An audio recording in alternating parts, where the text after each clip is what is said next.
Krishnaya Vasudevaya Haraye Paramatmane Pranatah Kleshanashaya Govindaya Namo Namaha. Hari Om. Okay, we received some questions last week.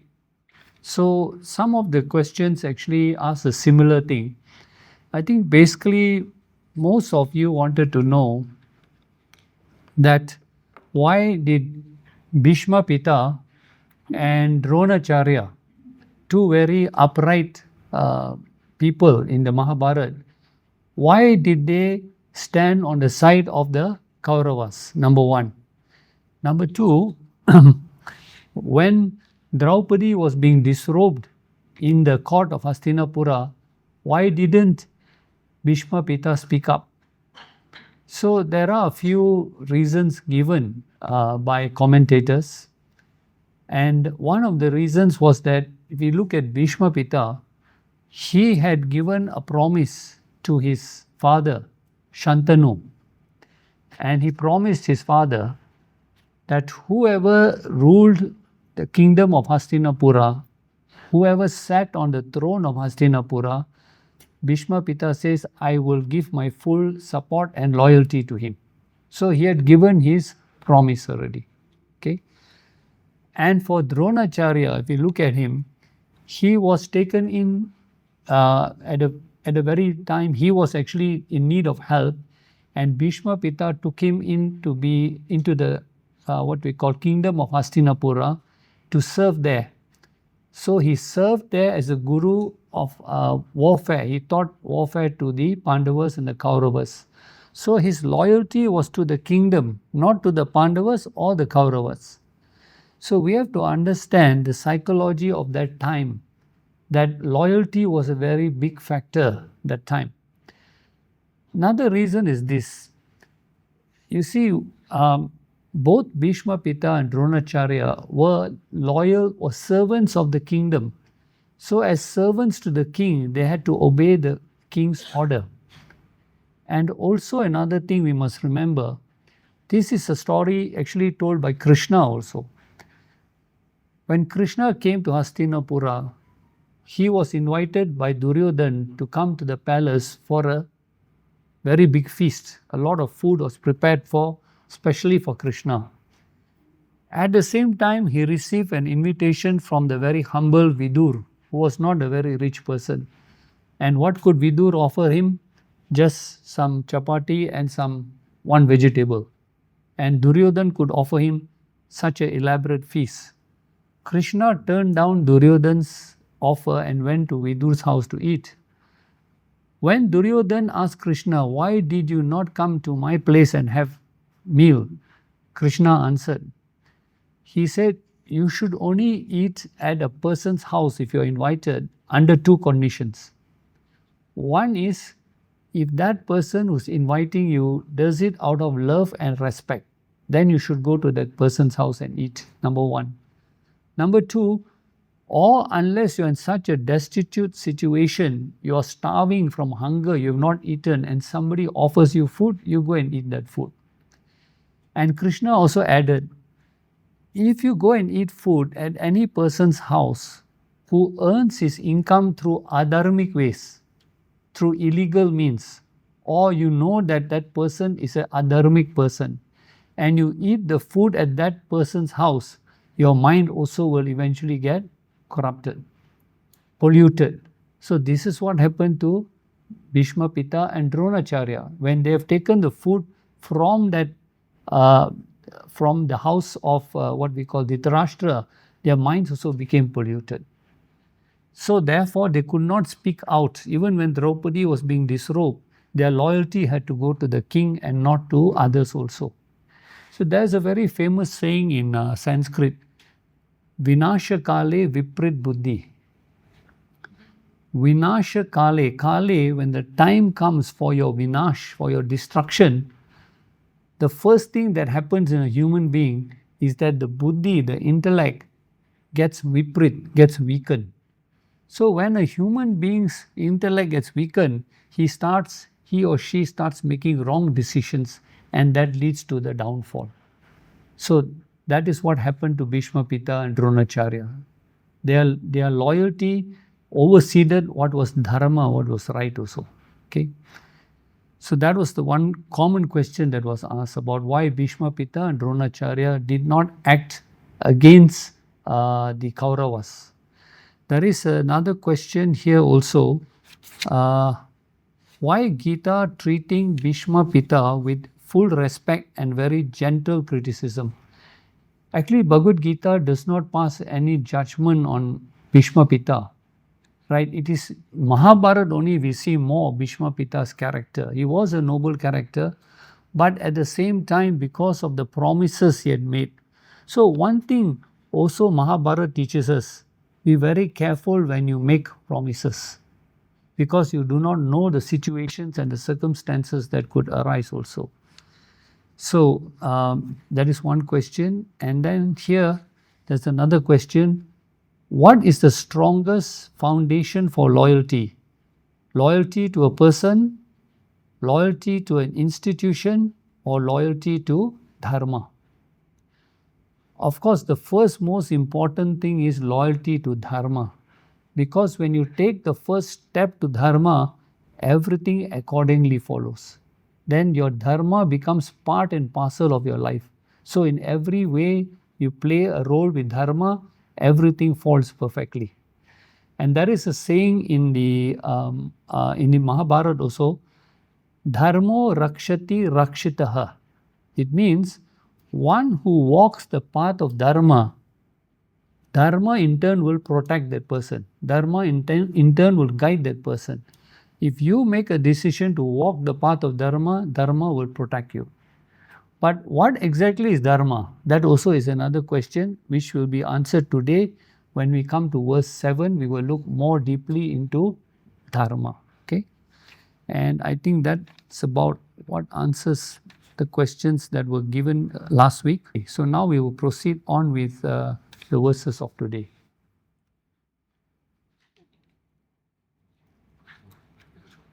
So what we saw last week, we stopped at chapter 2, verse number 4, right? Verse number 4. Okay. So we'll take just a quick recap. We saw at the end of chapter 1 the very pathetic condition of Arjuna. If we go back to verse 47, chapter 1, Sanjaya there is describing Arjuna's condition. So what does he say here? If you look at the 4th line of the Sanskrit text, the word manasa is used. So Sanjaya has been gifted with divya drishti, that is divine vision. He can see everything that is happening on the battlefield while sitting in Hastinapura. Not only can he see, but he can also enter into the minds of every soldier and know what they are thinking, what is the state of their mind. So here he is describing the state of Arjuna's mind. He says, Arjuna, manasa, his mind, was samviknaha. It was afflicted. Afflicted with what? Shoka. Shoka samvikna manasaha. Shoka is sorrow. Arjuna was overpowered by sorrow because he couldn't imagine about the death of all the thousands or millions of people who assembled on the battlefield. And they were very beloved people to him. So it brought about a lot of sorrow. And what was the cause of Arjuna's overwhelming sorrow? Was nothing but raga or attachment to his beloved people. So attachment is dangerous in the sense when it overpowers you, then it causes sorrow. When there is a dependence, attachment is nothing but dependence on the external world. It can be on a person, it can be on an object, it can be on a situation. When your happiness is dependent on the external, there is always a chance that it will lead to sorrow. Why? Because I explained last week, the world is subject to constant change. Exactly. So now he says, he has become so weak that next thing what happens to Arjuna, that he upavisat, he sits on the ratha upasate, he sits on his chariot.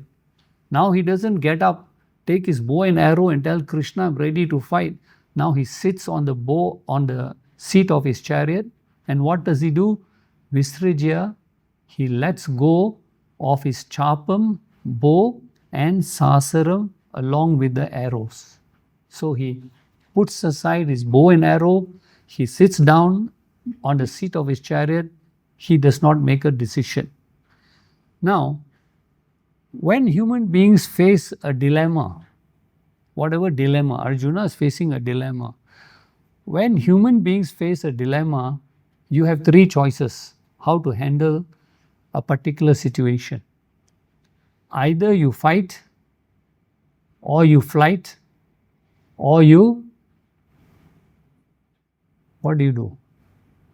Either you fight with the situation back, right? You handle the situation, you fight with it, or you cannot take it, what do? You run away, flight. But what did Arjuna do? Neither did he fight, neither did he run away. He sat on the chariot, he basically froze. He didn't know what to do. So either you fight, or you flight, or you freeze. You do not know what to do. You don't make a decision. And normally it's better when you're confused state of mind, you don't make a decision.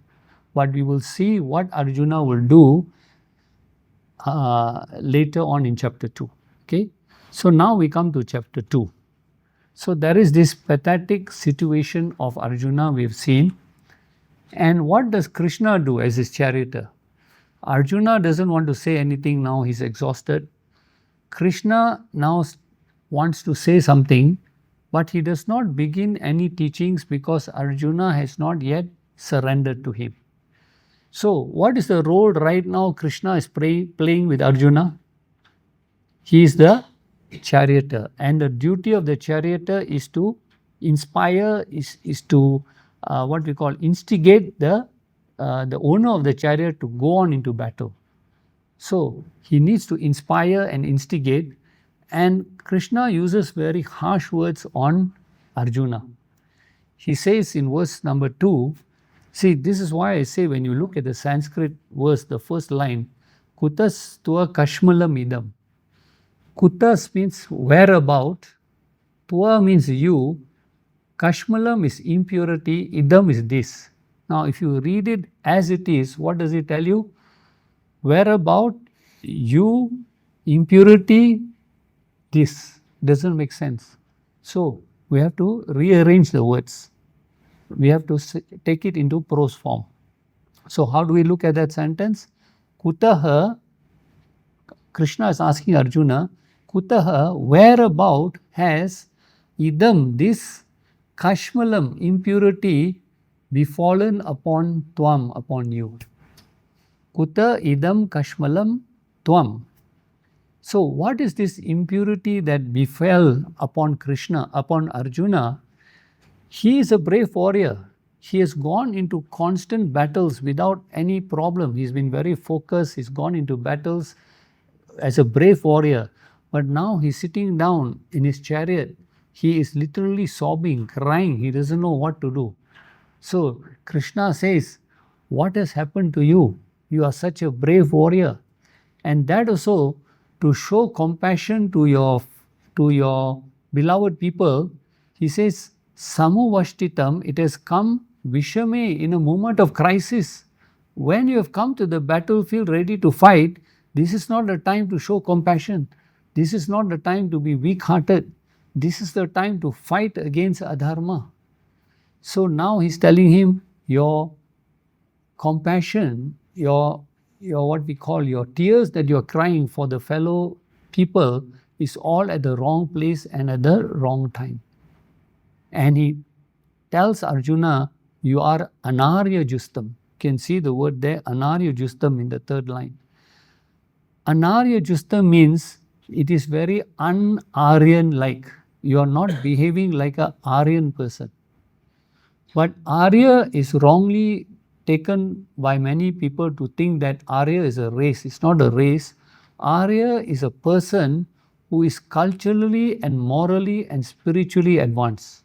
And Arjuna came from the lineage of very highly respected people. So he was a very culturally and morally upright person. And he says, your behavior doesn't look like an Aryan person. Okay. And then he carries on telling him, if you don't fight this war, if you decide not to fight this war and run away from the battle, akiti karam, it will bring about disgrace to your name and fame. You are known as a brave warrior. If you run away from the battlefield, it will bring disgrace and what we call your name and reputation will be ruined. And on top of that, he says, that is, if you survive the battle, if you run away from the battle, you will save your life, but you will earn a lot of disgrace. Now, what happens if you die in this battle? Where would you go?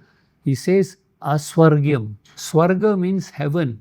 Aswargya means you will not attain heaven.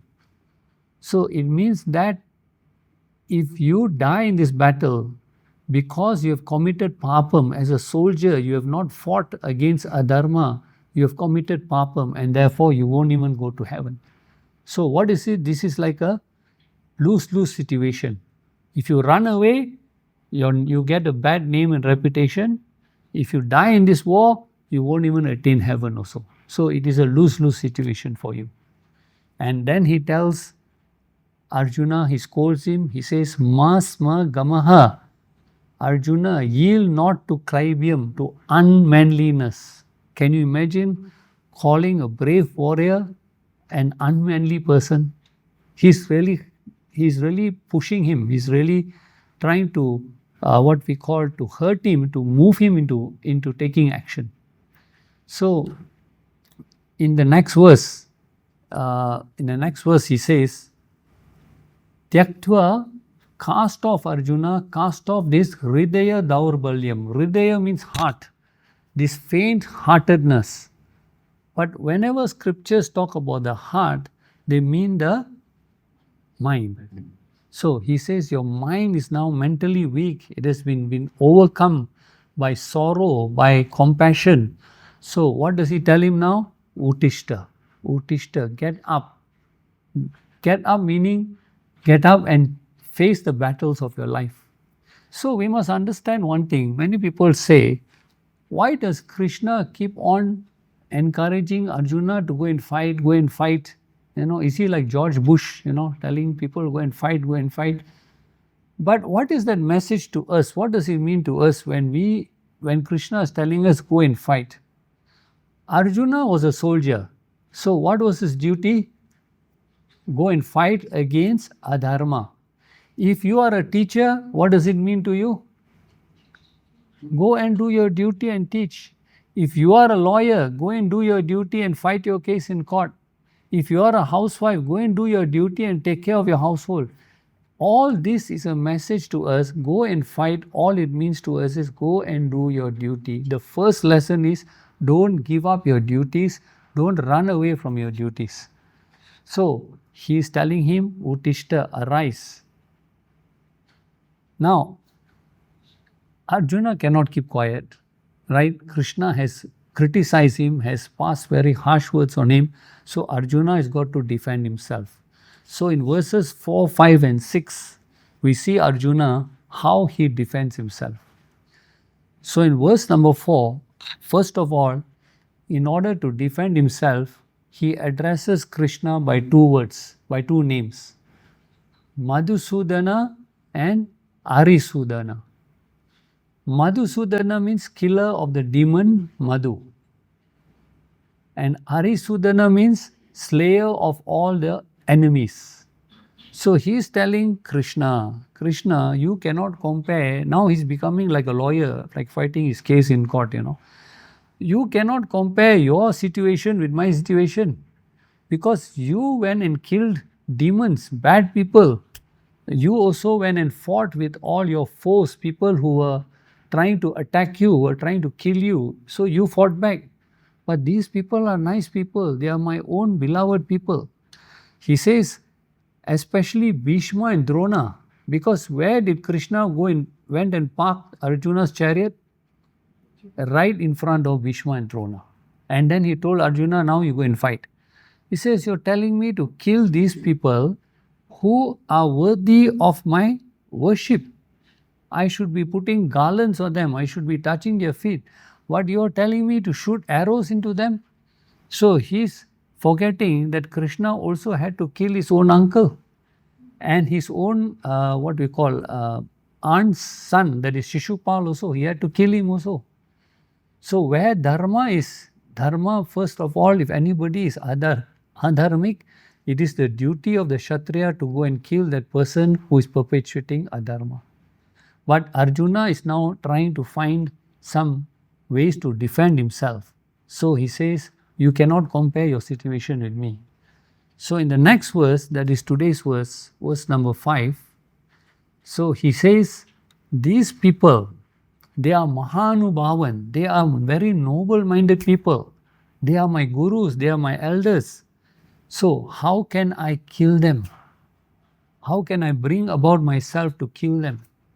And then he says, even if I emerge victorious in this battle and Bunjiya, I shall enjoy all the bhogan, all the pleasurable things. What are the pleasurable things? Artha. What is artha? All the possessions which are in the palace, I will what you call, they become mine. And I will also enjoy kaman, all the luxuries of the palace. But yet he says, I will not be happy. Why? Because in order to win back my kingdom, to enjoy all the pleasures, Rudira Pradigan. Rudira means blood. Pradigan, tainted. My hands will be tainted by the blood of all my relatives. I'll have to kill all of them. So how would I have peace of mind to enjoy everything in the kingdom? So now he says, now what choice does he have now? He doesn't want to fight. So it's obvious he wants to leave the battlefield. But if he leaves the battlefield, what is he going to do? He cannot be a soldier anymore. So what does he say? He says to Krishna. And now you notice one thing about this verse 5. Can you see the difference between this verse 5 and the verse 4? Very subtle difference. Verse 4, I told you before that all the verses of the Bhagavad Gita are composed in the Anushtup meter, which means 4 lines, each line has got 8 syllables. Now when you come to verse 5, suddenly the meter changes. It has now got 11 syllables over 4 lines. It is called the Trishtup meter. Now why does Vyasa keep on doing this? You will find this meter changing happening in many chapters. Why does Vyasa do this? Is when he wants to emphasize that something is going to happen, something different is coming now. So that's why it changes. So now the recitation of this meter now goes like this. Guru nahatva hi mahanubhavan sreyo bhoktum vaikshamapi haloke hatvat kamamstu guru nihaiva bunji abogan rudira pradigan. So it changes now. So Vyasa wants to highlight there is something different going to happen. Okay, and what is that? Now Arjuna is declaring what he wants to do. He says, Shreya, O Krishna, better it is that I bhoktum, that I eat what? Bhaiksham. I become a person who goes about house to house begging for food. It is better I give up my life as a soldier and take to a life of beggary, going from house to house to beg for food. That much Arjuna wants to give up his whole life as a Kshatriya. So he wants to basically become a sannyasi. Now again we ask our question that in the path of Sanatana Dharma, there are 4 what we call 4 stages of life. The first stage of life is called brahmachari, whereby we are students, right? We all start our life as students. What is our responsibility as students? To study, to acquire knowledge, etc., right? Then we go to the next phase of life, which is called grihas, which means we get married, we set up a household. Then our responsibilities change, that we we take care of our family. Then comes the third stage, which is called vanaprasth. That is called when the children grow up and they leave the household, they set up their own house. So then your priority becomes on your own self-development, spending more time on spirituality, on seva, etc. And then finally comes sannyasa, whereby you give up your home, give up your possessions, go to ashram and take up the life of sannyas. So that is a noble path to take. But when Arjuna wants to leave the path of a grihas, a householder, and take up the life of sannyas, Krishna stops him. Why? Why does he stop him? Why does he keep telling him, go and do your duty, go and fight this battle? Don't leave this battlefield and take up the life of a sannyasi. Why is that?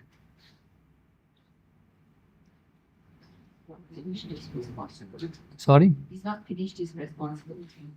Okay, you can say that. He's not finished his responsibility, but what else? Why does he stop him from taking up? He should, on the contrary, tell him, Arjuna, that's a very noble thing. Go ahead, take up the life of sannyasa. That's very noble of you. Huh? Sorry? That's not willingly forced against you.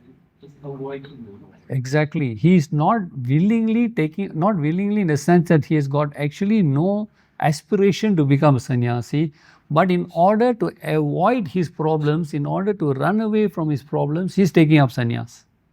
So when you have not settled your mind yet, you go and take up sannyas, what are you going to do? You are going to end up creating trouble there also in the ashram also. Because you have not first what you call discipline your mind. So sannyas is a good thing, is a noble thing, but you must be prepared to take up sannyas because you have a value for sannyas, not because you are trying, I had a quarrel with my spouse, I want to take up sannyas. I had a quarrel with my boss, I want to take up sannyas. It's not the right reason. You must be prepared for it. And there is two ways to do sannyas. One is you give up your possessions, give up your family, etc. and go to ashram. But there is a second type of sannyas which Krishna talks about in Bhagavad Geeta Chapter 5. If you look at verse number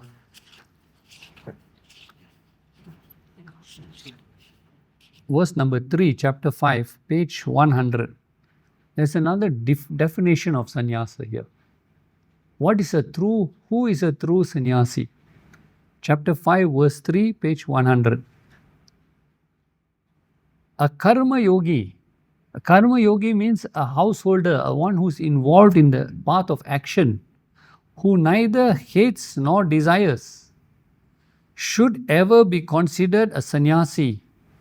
For Arjuna, he who has transcended the pairs of opposite is easily freed from bondage. So there's a beautiful definition of sannyasi. It is not one who gives up everything and goes to an ashram, but one who remains as a householder, but who has given up who is not affected by the pairs of opposites. What do you mean by pairs of opposites? Happiness, sorrow, victory, defeat, all the various pairs of opposites that we meet in our lives. One who has overcome all this can remain as a householder and be a sannyasi. So what do? When you become a householder sannyasi, you dedicate more time to study of the scriptures, to meditation, to doing seva. So a sannyasi is not defined by the clothes that you wear or the place that you stay, but a sannyasi is defined by the state of the mind. Okay. So here he says, I'd rather give up everything and go and become a sannyasi, go from house to house and beg for my food. So finally in verse number 6, Arjuna says to Lord Krishna that now he doesn't know what to do. He says, I don't know whether to fight or not to fight. He's getting more and more confused also. So he says here, nor do we know which for us is better, whether we conquer them or they conquer us, whether we fight and kill them or let them fight and kill us. So he is very totally confused. Okay, and then he says here, the sons of Dhritarashtra, after slaying whom we do not wish to live, are standing before us in battle array. They are ready to fight with us, but I don't know whether I should fight and kill them or whether let them come and kill me also. I don't know which one is better. So he's even totally prepared to give up his life. Now comes the most important part, this verse number 7. Here is a very important verse here because this is a very often quoted verse in the Bhagavad Gita. Okay? And this is considered as a prayer verse, as a surrender, as a verse of surrender. Now, whenever we surrender, we must have two qualities. So, we say we surrender to God, but when we surrender, we must have two important qualities. And what are the qualities? One is honesty. We must surrender with real honesty. That is not just a half-hearted surrender. It is really surrendering to the Lord. Do you all recall the story of Draupadi when she was being disrobed in the court of Hastinapura? She cried out to Krishna, but Krishna did not come. Krishna did not come. She kept on crying to Krishna, but he did not come. Why? She was still holding her sari. She still didn't trust. One side she's calling Krishna, another hand she's holding the sari. So that's not total surrender. It is when she let go of that with a hand and totally surrendered to the Lord, He came to save her. So there must be honesty in surrender. And the second quality, it must be humble. There must be humility in surrender. And therefore, here is where Arjuna recognized his problem and he decided to really surrender to Krishna. So, what does he say here? He says, Karpanya dosho. First thing, he is analyzing and admitting that there is something wrong with me. I am not thinking correctly. So, dosha means a defect. He is saying there is some defect in me. And what is that defect? Karpanya. Karpanya means I am into this situation, what we call self-pity. I am crying for myself. I am crying for my situation. That why am I stuck in this situation? Why can't I think carefully? So there is a dosha, there is a defect in me. Karpanya dosha. First we must admit that something is wrong with us. Right? So he says, Karpanya dosho, there is some breakdown in me. And what is this Karpanya dosho? He says, what is this defect in me? Dharma samuda cheta. Cheta, my mind, is what we call samuda. It is bewildered, it is confused. About what? Dharma. Now we come to the discussion about dharma. What exactly is dharma? So there are many explanations for dharma, but dharma generally means the nature of a thing. For example, what is the dharma of fire? Is to give heat and light. What is dharma of ice? Is to give coolness. So what is your dharma? We have to ask ourselves, what is our dharma? As a human being, what is our dharma? And our dharma changes based on time and place. Example, as I said earlier, you go through 4 stages of life. You are a bachelor, you are a married person, you are a retired person, then you are a sannyasi. So at every stage of life, your dharma or your responsibilities or your duties keep changing according to your stages of life. The second thing is, your dharma keeps changing according to the place. When I am in the householder, my dharma is to my family. When I go to my workplace, my dharma is to my company. And maybe later I am serving in my temple organization, my dharma is to my temple. So wherever our duty, we must know how to play our duty. That is dharma. Play our duty according to the right morals and taking care of your family and serving society.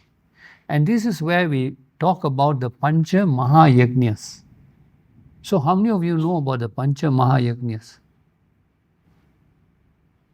Okay, good.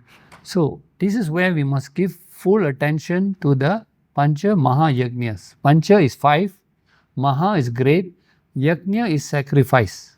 This is what we have come here to pay back for something that we have received. So Yajna is sacrifice. I give back because I have received. So what are the Pancha Maha Yajnas? The first is called Brahma Yajna. Brahma Yajna is what you are doing right now. You are studying the scriptures. You are learning the scriptures. Now, what are you sacrificing when you are learning the scriptures? What are you sacrificing? When you study the scriptures, when you come here, listen to spiritual talks, what are you sacrificing? Time and your effort. So the next question is, when human beings are asked to sacrifice, what do they ask? Why should I sacrifice? Right? Why should I pay back? Why should you sacrifice your time and effort to study this? You better be sitting somewhere else, enjoying yourself. So why should I sacrifice my time? Of course, one is to gain knowledge, but what are we giving back? Because these sages and saints have kept this knowledge alive for us through thousands and thousands of years. They have sacrificed their life, their time, etc. to keep this knowledge alive. Why?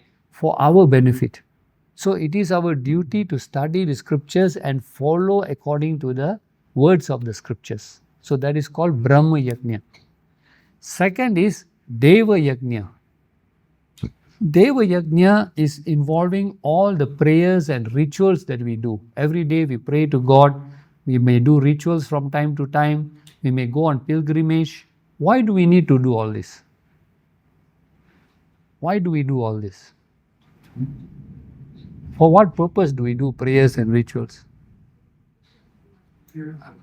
Huh? Okay, to purify the mind, but what else? Not to give God every time a long list of demands. So why do we pray? Huh?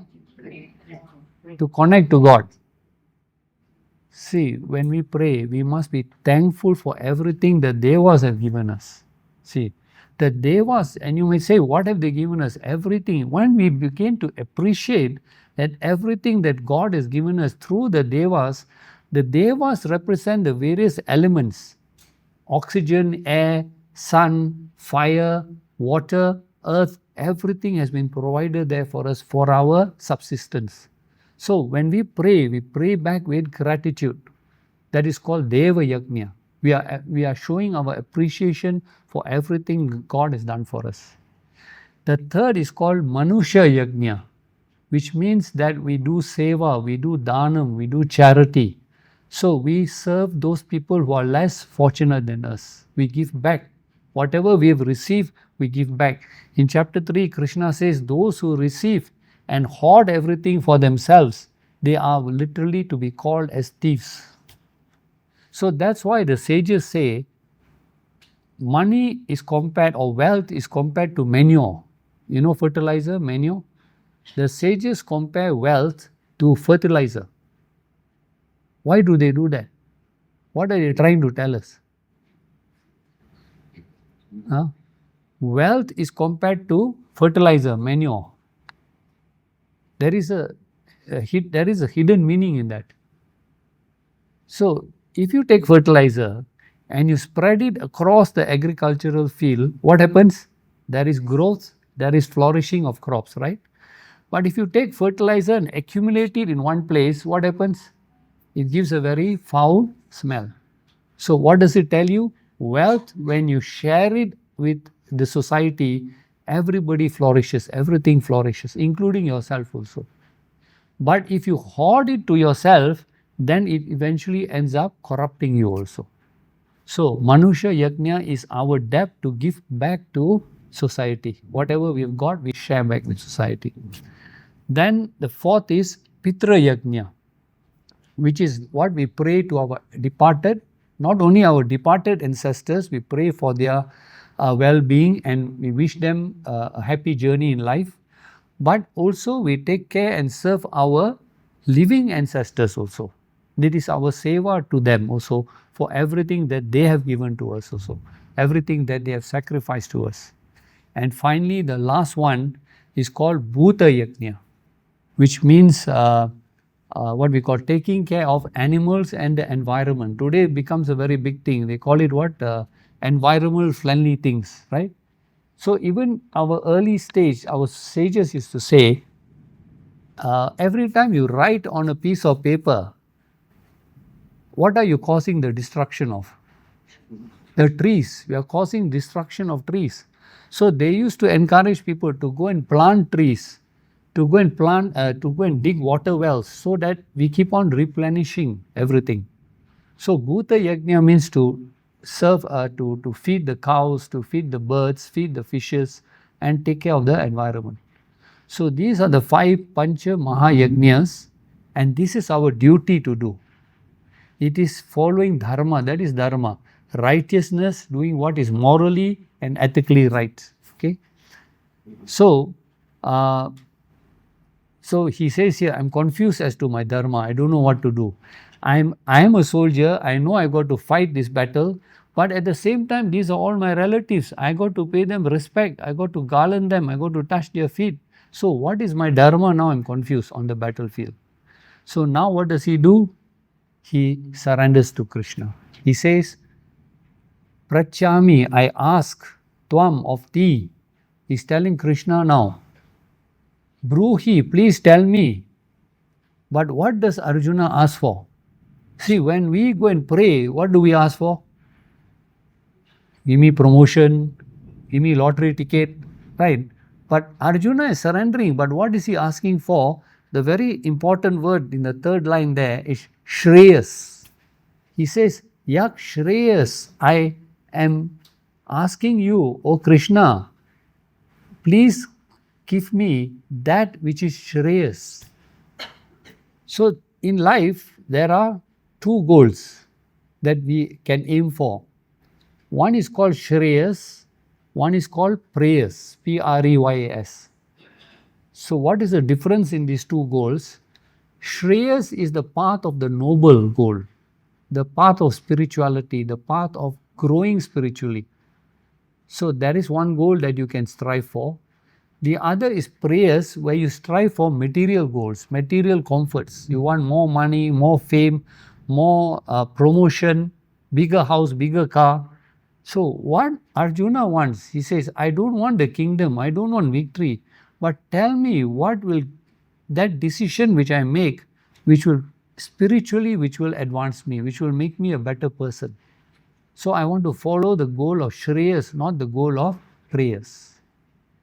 And this thing is that he is totally now surrendering for the right purpose, shreyas. Okay. And finally, he declares himself, because we mustn't forget that the relationship between Krishna and Arjuna at that stage was Krishna was a charioteer, Arjuna was the owner of the chariot. But now he's declaring himself to Krishna and saying, Shishyas te aham. Aham, I am te, your disciple. I am declaring myself now as your disciple. Okay. And he says, Shadimam tvam prapannam. May you please, I am surrendering to you, may you please guide me accordingly. So up to now also, when he declares his he surrenders to Krishna, still Krishna does not give him advice yet. If you will notice in the next few verses, Krishna still doesn't speak. And that is a very important criteria for us when we want to attain knowledge. So this reminds me also of a story I read about this criteria, what we should do if we want to gain knowledge. See, there was this Swamiji who used to go around giving lectures at many places. He used to be invited to go for lectures. And because he was so popular, you had to book him 6 months, 9 months in advance. So one particular place he went to this town, he was asked to go and give a lecture. He came to the town, he was received and he was asked to go on the stage. So he asked one question from the whole audience. Do you know what I've come here to speak about? And everybody said, yes, we know, Swamiji, we know. So the Swamiji said, since you know, there is nothing for me to do here, I'm going. So he left. And all the town people were so confused. They say, why did he go like that? So they were discussing what to do. They said, never mind, next time we'll invite him. And if he comes, we'll say, no, we don't know. So 6 months later, he came to the same place. He asked all the audience, do you know what I've come here to speak about? So now they were more smarter. They said, no, we don't know, Swamiji. So since you don't know, I'm wasting my time here, I'm going. So he went away. Now all the town people were so confused, don't know what to do. They had a discussion. They said, we'll do like this now. Third time we'll invite him. Half of you say, yes, we know. Half of you say, no, we don't know. Let us see what he does. So he came again 6 months later, he came on the stage, sat down. Do you all know what I've come here to speak about? So half of them said, yes, Swamiji, we know. Another half said, no, Swamiji, we don't know. Okay, those who know, please tell those who don't know, there's nothing for me to do, I'm going back. Now they were all confused. What to do now? Swamiji, everything we tell him, he doesn't want to, So they discussed. Finally, one wise man said, why don't you all just keep quiet? Let him ask the question, don't give him an answer. So he came the fourth time now. Do you all know what I've come here to speak about? Total silence. Do you all know what I've come here to speak about? Total silence. He says, means now, what does it mean? Ready to listen. So the first time I came here, you say, yes, I know means what? You are like a glass which is full of water. I cannot pour anything into you because there's ego. Yes, I know everything. Second time I came, you say, no, I don't know. What type of glass is it? What type of glass? Upside down glass. I cannot pour anything into you because you're not ready to listen. The third time I came to you, half of you said, I know, half said, I don't know. It is a glass which is half full. And the fourth time, now when I come, you say, there's total silence, which means you're like a empty glass. So now I'll ask you the question. Do you all know what I've come here to talk about? So the first thing, the first lesson when we want to first get knowledge, the first thing is we need to keep silent. Okay? So Arjuna does not keep silent. You notice he still goes on in verse 8, 9 and 10. But then in verse number 9, he finally becomes silent. Finally, he doesn't know what to say at all. And that's when Krishna, from verse number 11, he starts to give the discourse. So let us look at first now verse number 8. Okay. So in verse number 8, Arjuna says, he's still trying to find a way not to fight this battle. He still hasn't given up. Although he has declared himself as a disciple of Krishna, he still hasn't given up. So he says to him, this sorrow, mama sokha, my sorrow, my senses are all crying. I have this sorrow and I don't know what to do. Now, here also there's a very important lesson. Every time we meet a situation, we have a problem from the world, what do we try to do? In our whole life, we meet all kinds of challenges. Okay, what action or remedy do we try to do?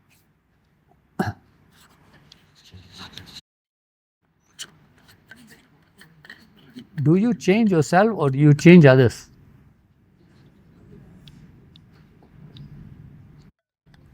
Now everybody is silent, scared to answer now. Do you change yourself or do you change others? So throughout our life, we go on making external adjustments, right? I don't like this person, I don't like this place. We keep on making external adjustments. But the problem is we never try to understand how to make internal adjustments. That's why in Bhaja Govindam, there is a very beautiful verse that Adi Shankaracharya gives. Punarapi jananam punarapi maranam, punarapi janani, jathare shayanam, iha sansare, bahut dustare, kripaya pare, pahi murare. What Shankara says, punarapi jananam, again and again we take birth, and punarapi maranam, again and again we die. Then what happens after you die? Punarapi janani jathare shayanam. We lie dormant sleeping in our mother's womb. So punarapi what do you call? Jananam, we take birth. Punarapi maranam, we die. Then we sleep 9 months in our mother's womb. Then what happens? Again we take birth. What is this? He says, iha sansare. This is the cycle of birth and death. This is the ocean of coming and going. And what about it? Bahut dustare. It is so difficult to cross over. We don't learn our lesson. We come back, we do the same mistakes, we go off, we come back, do the same mistakes, we keep on going round and round and round. You know how many million years you've been going round and round? Satya Yuga, you have been there. Treta Yuga, you have been there. Dwapara Yuga, you have been there. Now Kali Yuga, you are still here. So have we learnt our lesson? No. So don't worry, we'll come back again, we'll meet again, don't worry. So he says, iha sansare, this is sansara, this is the cycle of birth and death. Bahut dustare, it's so difficult to cross over. So what he says, kripaya pare, pahi murare. Murare means killer of the demon Mura, which is another name for Krishna. He says, O Murare, kripaya pare, may you please shower your grace on me. But here is the catch verse in this phrase here, in this verse. Murare is the demons that Krishna killed outside. But who are our demons? Our demons are inside. So when we pray, whatever we do, we need to kill not the demons outside, because everywhere we are seeing demons. But we need to kill the demons inside. What are the demons inside? You know already, I don't have to tell you. So all those impurities in us we have to kill. But every time we face situation, we try to make adjustment outside, adjustment outside, adjustment outside. But we never deal with all the dirt which is in our mind.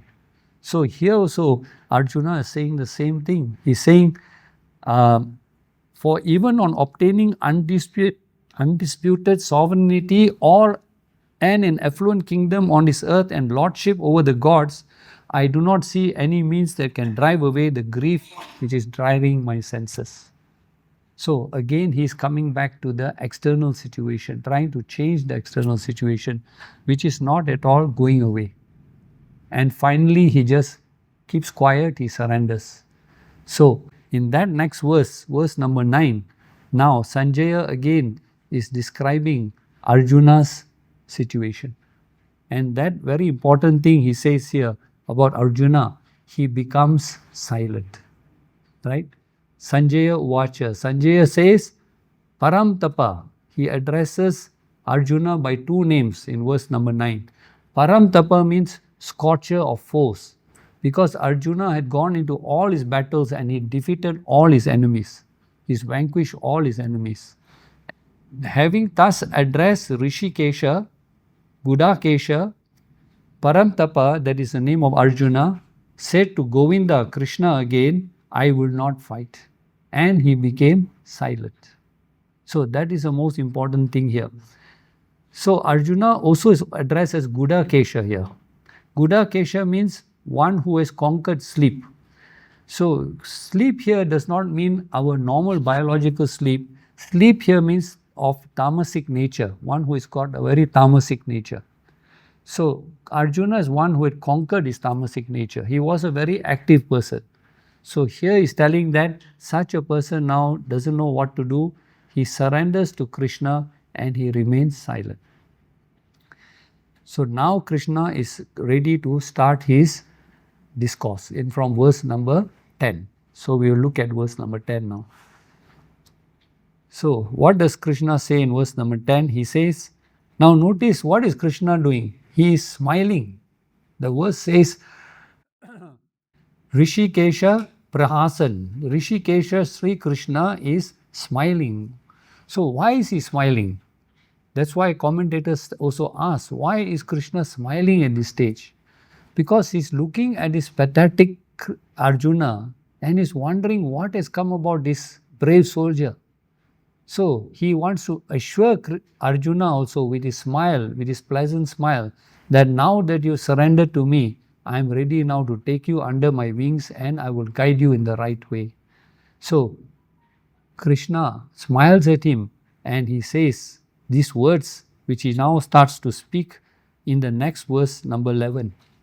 And from 11 onwards, now when Krishna starts his what we call discourse, I've given you the breakdown earlier, I've sent to you in your WhatsApp. So from verses 11 to 25, first thing Krishna will inspire Arjuna to look upon this battle from the very highest standpoint. How to perform all our actions from the very highest standpoint. What is the highest standpoint? We always consider every action that we are doing that we are this physical body. From the time we were born, we only accept ourselves as this physical body. But what the scriptures are telling us, that this whole world is created with two components. What are the two components? One is called Prakriti. You will see this word consistently in the Gita, the word Prakriti. Prakriti means matter. Okay? So what is matter? Body is matter, mind is matter. Matter is everything that is subject to change, that is called matter. So everything that you see around you, including this body, is matter. Then what is the second component? It is called Purusha or consciousness. Where is this consciousness? It is residing in us and is residing everywhere. So what is the difference between Purusha and Prakriti, between consciousness and matter? Matter is subject to constant change. Consciousness does not change at all. Matter is dependent upon consciousness to function. Consciousness does not depend on matter to function. So now, if you are made of two components, you are made of matter and consciousness, you have to ask yourself, are you matter or are you consciousness? This is the question that Ramakrishna Paramahansa said. Keep on asking, who am I? Who am I? So until you arrive at the conclusion, if you accept that you are this body, then you do all your actions and then you get entangled in the pleasant and the unpleasant.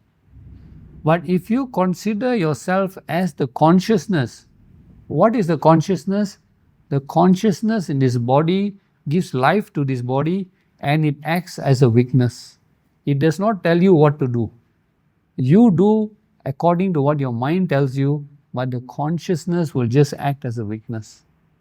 So this is actually very high philosophy. Verses 11 to 25, Krishna will explain about the soul. What is the nature of the soul?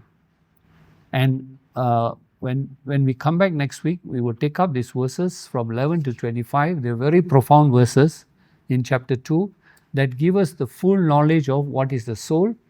And upon attaining this knowledge, then we should ask ourselves, are we the soul, the eternal soul, or are we this limited body? Okay, so we'll come back next week and discuss on this. We end with a prayer. Vasudeva Sutam Devam Kansa Chanuramardanam Devaki Paramanandam Krishnam Vande Jagadguru. Thank you. Hari Om.